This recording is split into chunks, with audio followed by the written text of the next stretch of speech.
There is a sound that signals the end of an era, and it isn't the sound of a crash or a cry. It is the heavy, grinding thud of a rusted iron gate being lifted off its hinges and leaned against a stone wall, left to oxidize in the rain. When the gate is gone, the threshold is no longer a filter. The street and the sanctuary become the same place. We look for the landmarks that once told us who to trust, only to find the pins have been pulled and the boundaries have been moved while we slept. The prophet Micah stood in a landscape just like this, looking at a city that still had its temple but had lost its soul. He didn't offer a 10-point plan for recovery, he offered a diagnostic of the dark. Why does the Bible record a moment where even the most intimate circle of human life becomes a battlefield?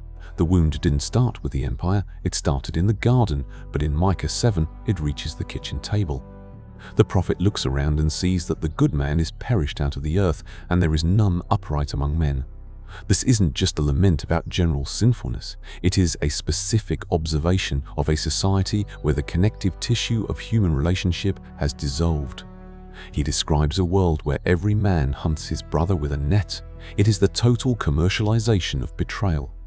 If the people closest to you are looking for a way to ensnare you, where does the concept of home actually live?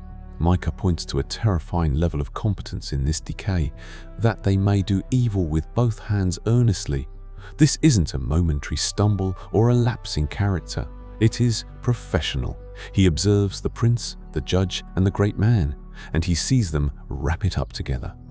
They weave a web of corruption so tight that it becomes the new infrastructure of the nation. When evil is done earnestly and with both hands, it means the people have stopped trying to hide their motives and have started perfecting their methods.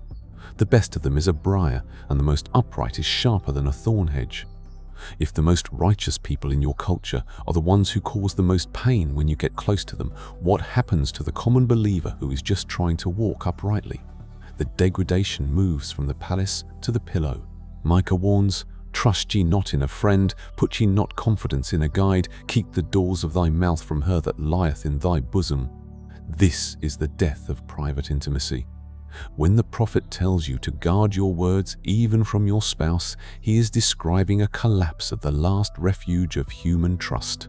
He sees the son dishonoring the father and the daughter rising up against her mother. A man's enemies become the men of his own house.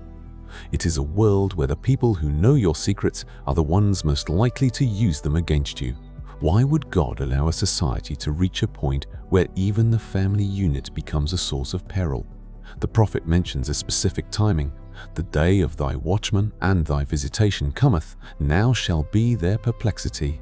The watchmen were the ones meant to see the danger coming from the distance, but now they are the ones sounding the alarm for a disaster that is already inside the gates. The visitation is not a friendly call, it is a divine inspection, and the result is not clarity but perplexity, a word that implies a tangled, confused state where no one knows the way out. When the experts and the leaders are just as confused as the people they lead, where does the remnant look for a North Star? This brings us to what we might call the great redefinition. Once the horizontal trust is gone, the prophet makes a radical pivot. "Therefore I will look unto the Lord, I will wait for the God of my salvation." The word "therefore" is the hinge of the entire book. It is because the neighbor is untrustworthy and the prince is corrupt that the eye is forced upward. We often treat God as a supplement to a stable life, but Micah reveals that God is the only substance left when the stability vanishes. The looking isn't a casual glance. In the Hebrew, it implies a focused, intense observation, like a watchman on a tower who refuses to look at anything else. What does it mean for a generation to be stripped of every earthly crutch until only the vertical remains? There is a specific posture for this hour. "Though I sit in darkness, the Lord shall be a light unto me." Notice the prophet doesn't say he is trying to escape the darkness. He says he is sitting in it. This is the silence of the remnant. It is the recognition that the current perplexity is a season that must be endured, not a problem that can be solved by another political cycle or a better net. The darkness isn't just the absence of light, it is the presence of God's indignation, because I have sinned against him. The remnant is the group that stops blaming the briars and the thorn hedges and begins to deal with their own heart before the holy. Can a people truly see the light if they refuse to acknowledge the reason for the dark?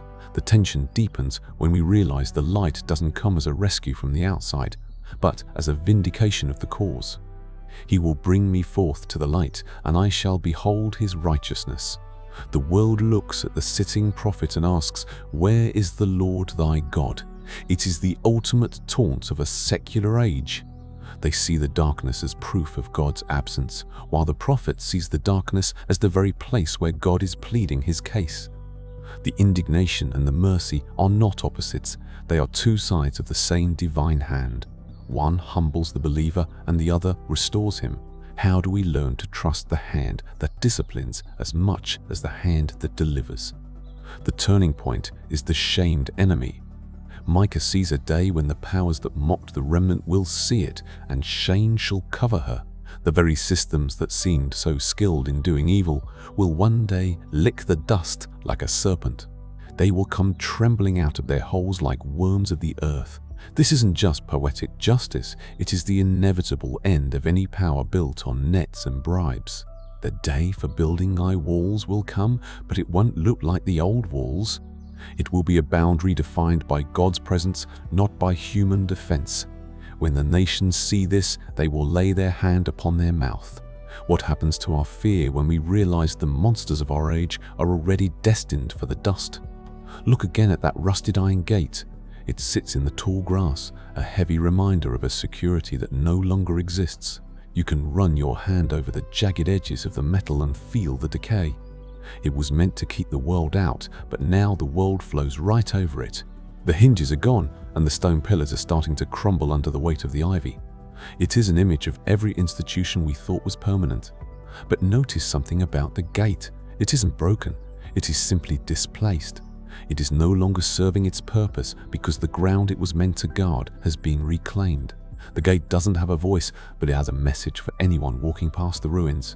If you are finding clarity in this study of Micah's perplexity, I invite you to type, "My God will hear me," in the comments below as a declaration of where your gaze is fixed today.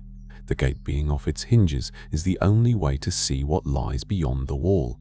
As long as the gate was closed, we were content with our small guarded courtyards. But when the visitation comes and the iron is moved, we are forced to see the horizon. Micah concludes with a question that shatters the silence. Who is a God like unto thee? He doesn't ask who is a leader like ours, or who is a nation like ours. He finds the uniqueness of God in his capacity to pass by the transgression of the remnant. The gate is gone because God is expanding the boundaries from sea to sea and from mountain to mountain. The local collapse was the prerequisite for the global revelation. What if the perplexity of our hour is the only thing large enough to make us ask the right question? The final move of God is the most physical.